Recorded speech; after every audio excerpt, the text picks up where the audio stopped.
needs no introduction. It's Torgun Smith. I think everybody probably knows him. But since I've been here for a while, I'm going to talk anyway and tell you that Torgun, the first thing is he's the son of Todd Smith, who's our past president. And Torgun said to say that Todd is healthy, happy, and living on Guam in his house. And we should have him come down and visit.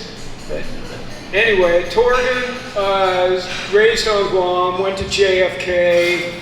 He went to Washington State University, Washington State, and he's a Cougar. He's has a CPA, and he's executive vice president of Morrico, which is an employee-owned company, which could be a topic for another speech. Right now, he's going to talk about, as you all know, Torgun's one of the best tennis players on Guam. He's been involved in tennis since the 70s, both as a coach and player, representing Guam off-island, many off-island tournaments. He single-handedly drives forward the Guam National Tennis Federation that I'm on, and Paul Backier's wife is also a board member. And Torgun told me that he was, when I first got on it, that he was going to build this tennis center and it was going to be over $1 million. And I thought, yeah, right, I'll see it. I'll believe it when I see it. And there it is, lo and behold, Torgun has it, and it's financially, built it, and it's financially sound. So Torgun's going to talk about his efforts to bring professional tennis players here to Guam and the problems created by quarantine and the pandemic. And so, Torgun.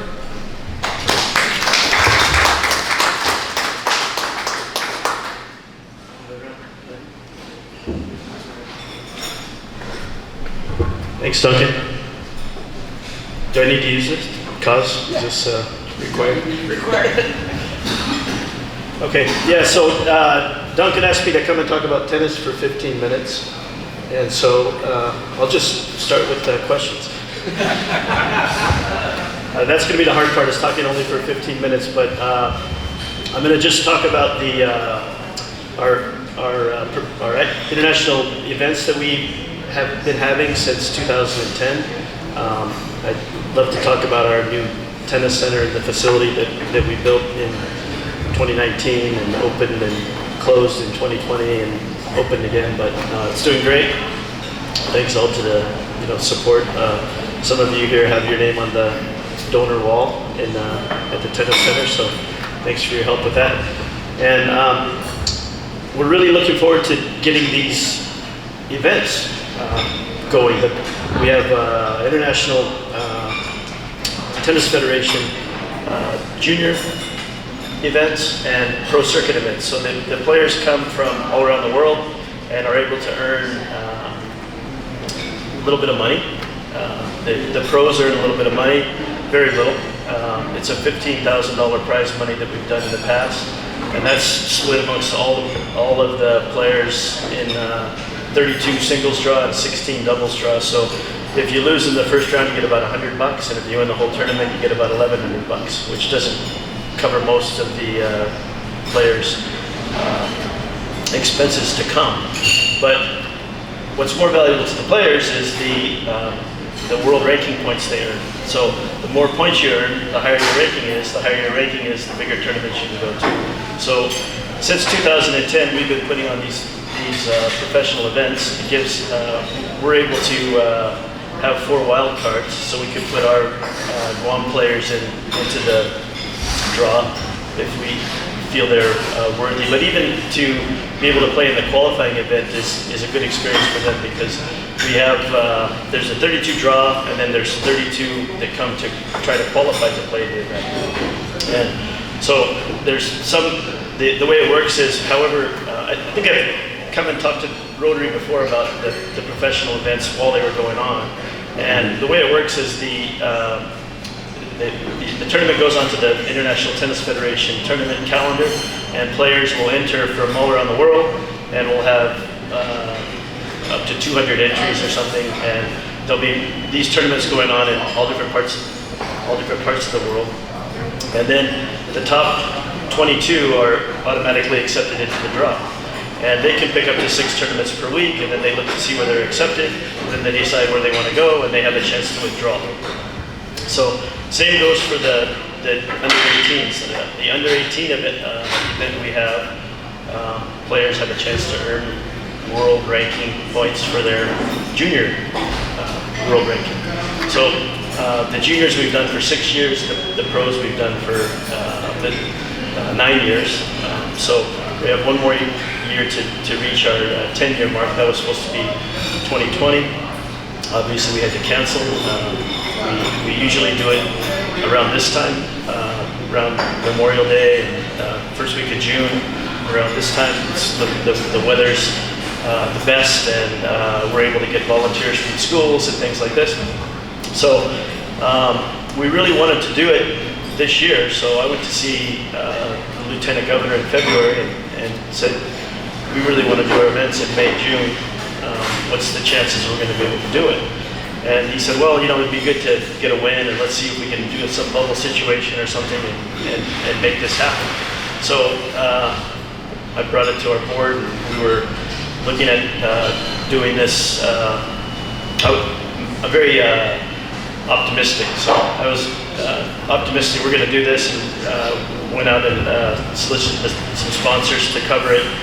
And so planning for the best and expecting to get it done. So April comes around, and we're talking about this path to half, and May 1st we're going to open Guam to visitors with only a negative PCR test. And so, okay, here we go, we're going to have the tournament. So I contacted the ITF and said, Guam's border is going to be open, we're going to allow people to come in with just a negative PCR test, and we're going to be able to do the tournaments. And they said, great. This is fantastic news. Let's talk more. We usually do a 15,000 tournament 1 week, and a junior tournament, which is a grade 5, which is the lowest level junior tournament. And the head of ITF professional player department said, what about you guys do 2 25s? So 2 $25,000 events. And I said, yeah, we struggle to do 115. There's no way we can do 2 25s, because we have to bring in 25 is the prize money. So that increased our prize money by $35,000 right away. 2 weeks of volunteers, 2 weeks of my time, and et cetera, et cetera. Double everything, more prize money. The level of player is going to be higher, so the expectation is going to be higher. Et cetera, et cetera. And I said, yeah, there's no way we can do that. But they came back and said, no, we'll help. And so they offered to give us more money, $41,000. So that covered the extra prize money. Pay for some officials to come, help us with officiating and things like this. And then the junior department contacted us and said, what if you do 2 weeks of juniors? Because usually we do 1 week and Saipan does 1 week. So the ITF wants to get players to be able to go somewhere and have a chance to play the next week after they lose. These are like minor league people, right? So if they lose, they're out. But if they have another chance to play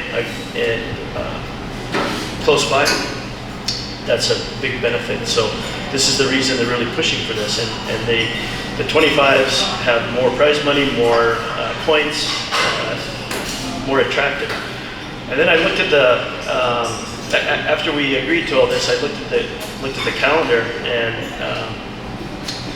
in the past years, I think 2017, we were one of 24 tournaments at this level in the world that week. Every week there's 18 or 20 or 25, whatever, and one of 7 in Asia. And for this year, we were one of 3 in the world. So now I can understand the ITF's eagerness to have us put on the event and really want us to get it done. So off we went recruiting officials and working with the official who usually comes is Australian, and he has to get permission just to leave the country, and then he has to get a business class ticket to get back in because they're not letting anybody back in Australia. And it's $12,000 for a flight, and all of these crazy things, and he doesn't want to leave because he has to pay $3,000 for quarantine when he gets back, and we pay him $1,000 for his week of work here.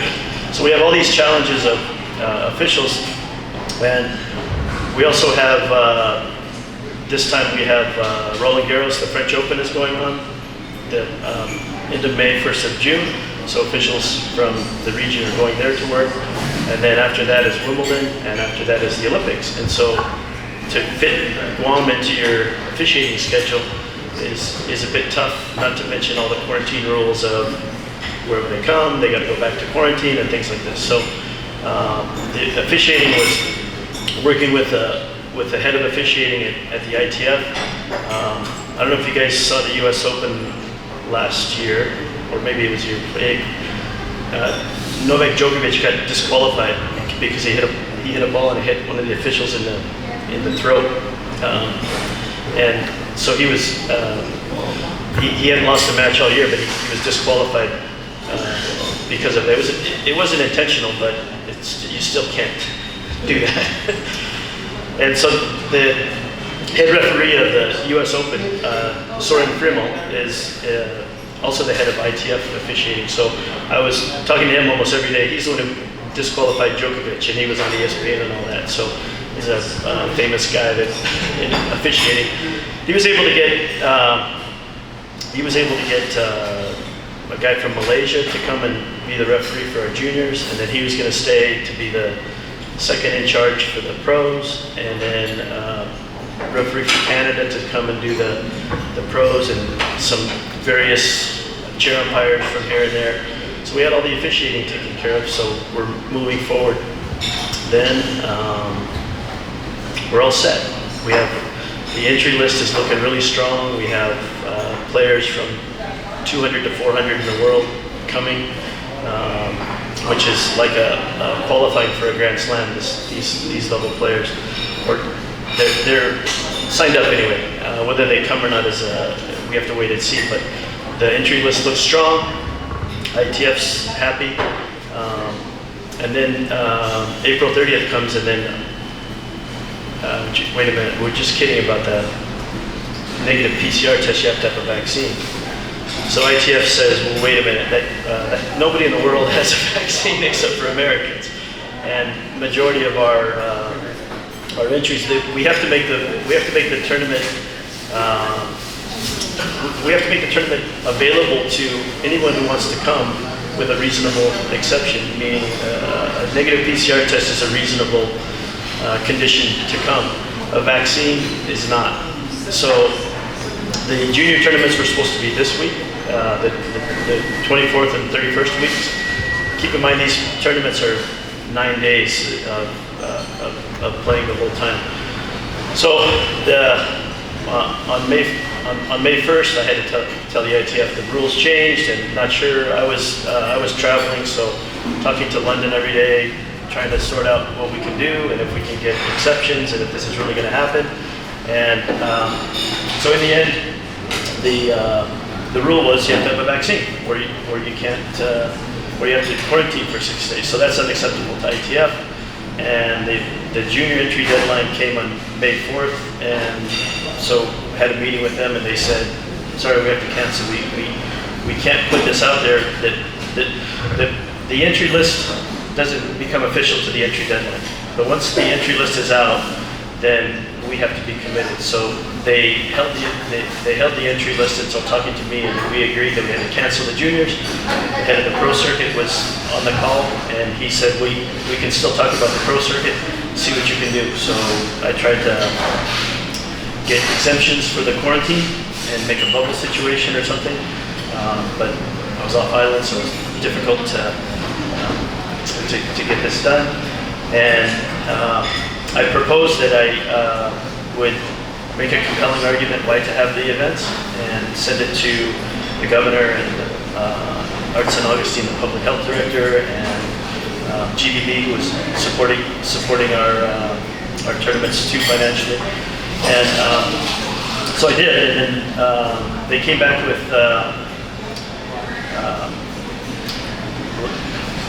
the week of the 15th, I can't remember, the 15th was a Friday, and on Tuesday I got word that it looks like they're going to go back to negative PCR or the vaccine. So, okay, good, we're good then. Yeah, just wait for the executive order to come out on Thursday. And so I did. And on Thursday morning, I put in a follow-up call, and yeah, it looks like it's still going to be negative PCR test. And then when the executive order came out, it was still vaccine. So we're done. We can't make it work.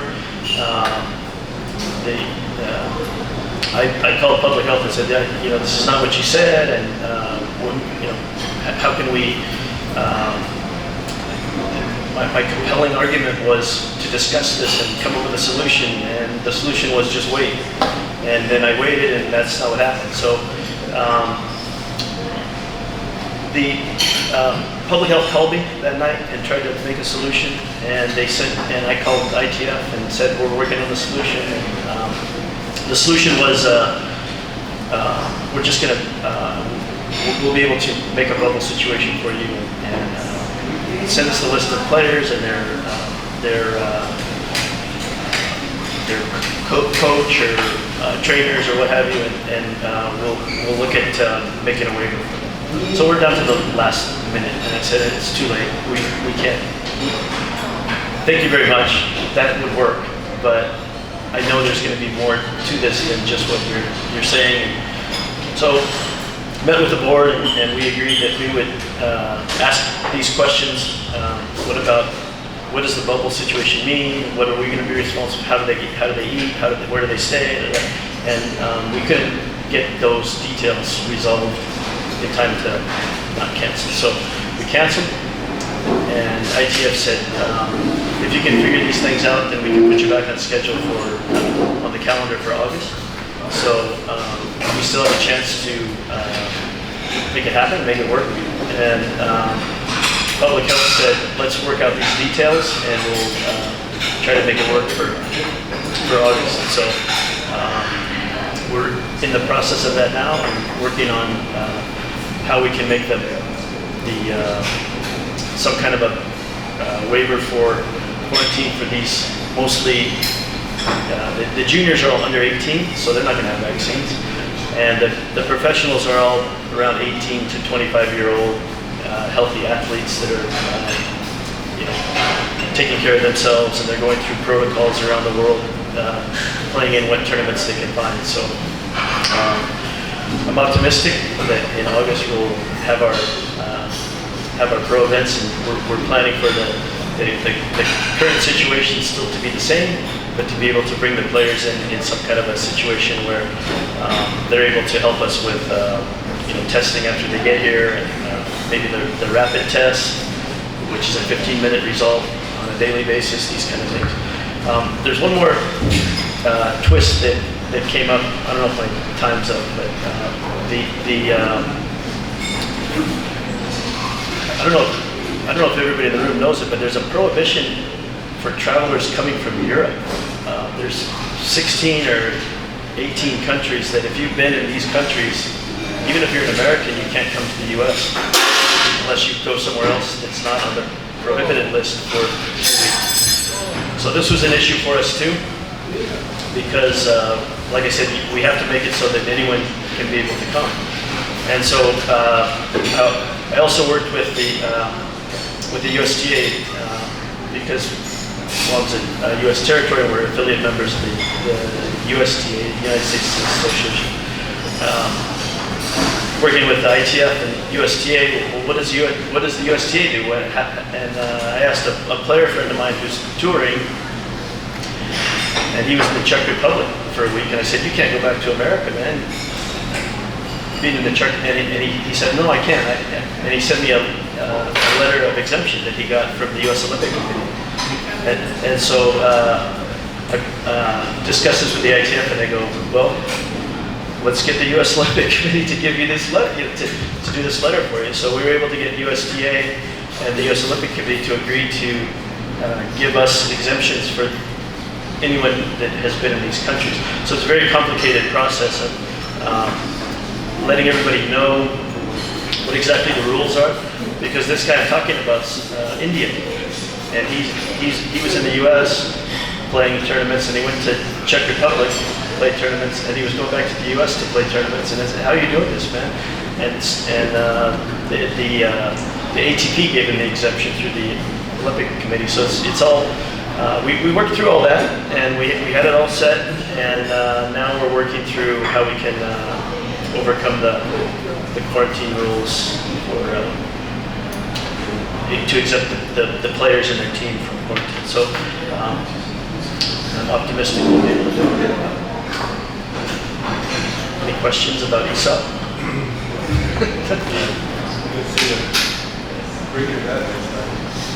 Okay, I'll bring my dad next time. Yeah, I asked Duncan to say, yeah, Todd's good. You went to JFK to do that tennis program. How did you get into it? So JFK had a good tennis program when I was there. you were there. He was with the program.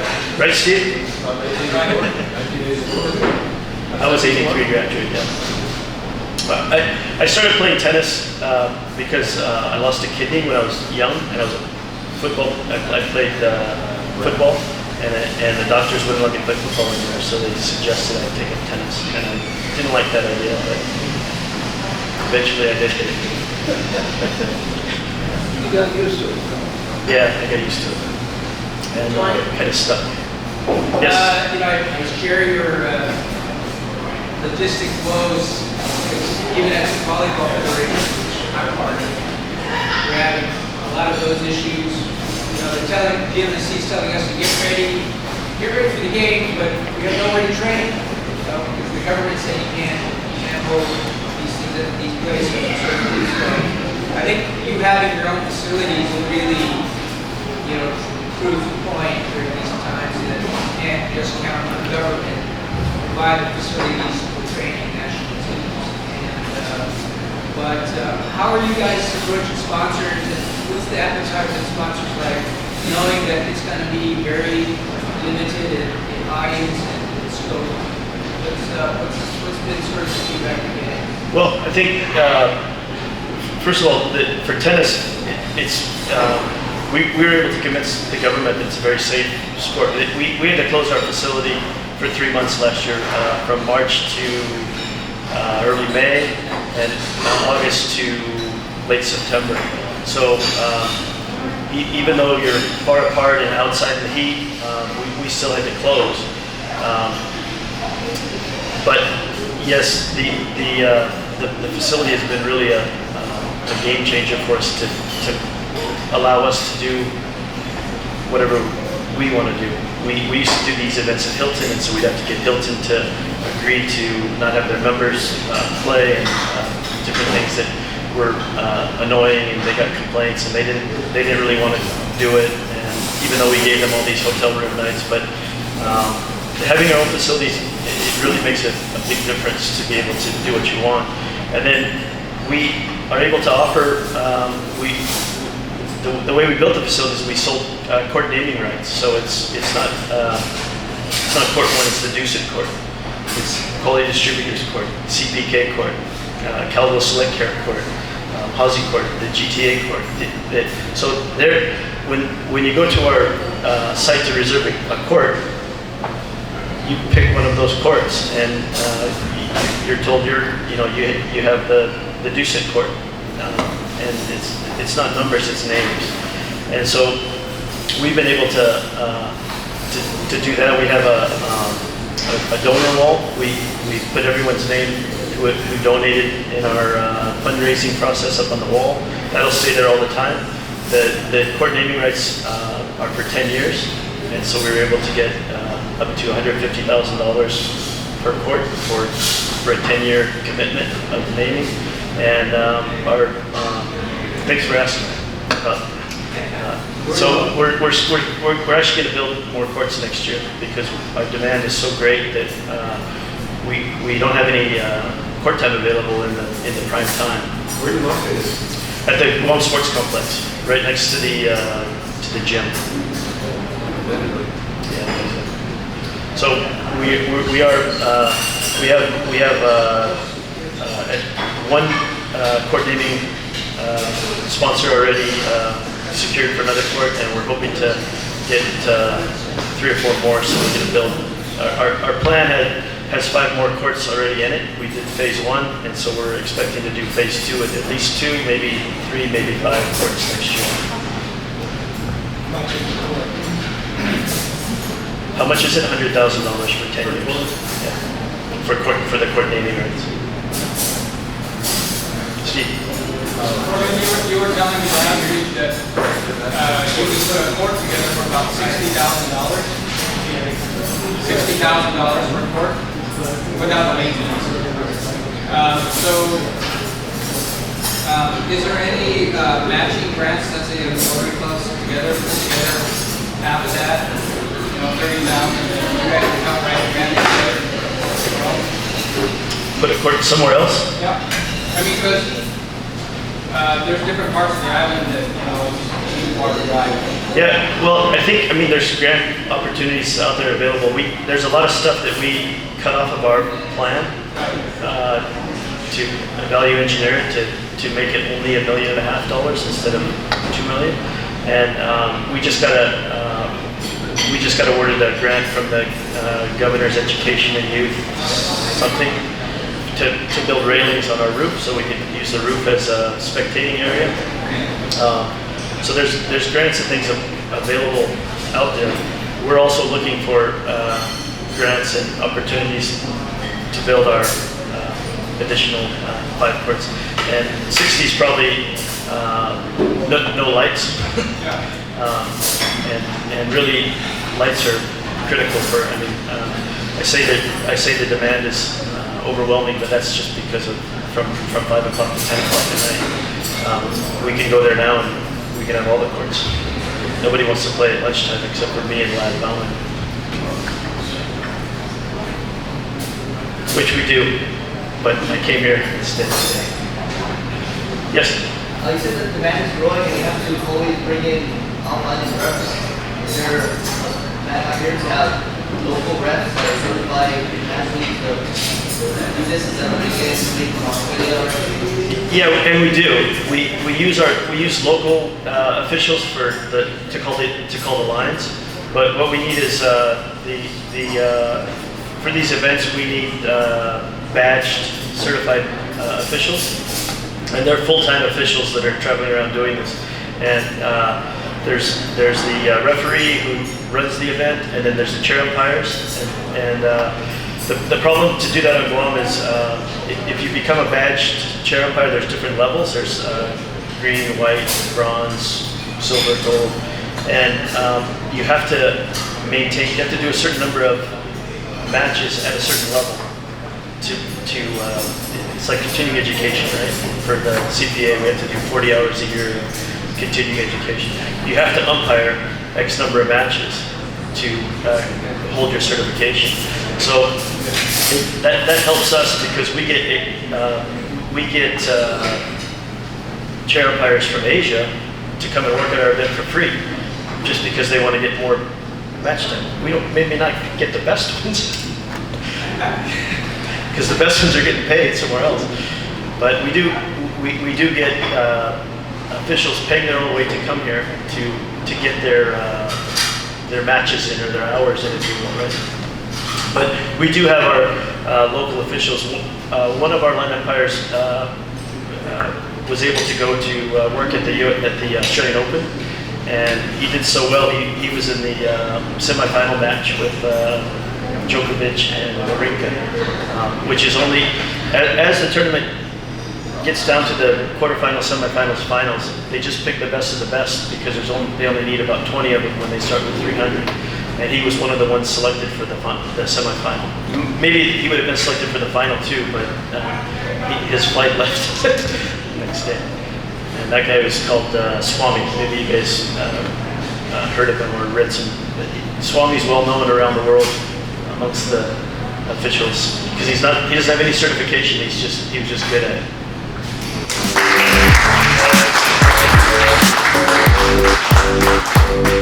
Thank you very much for coming up here. Here's your Parting gifts?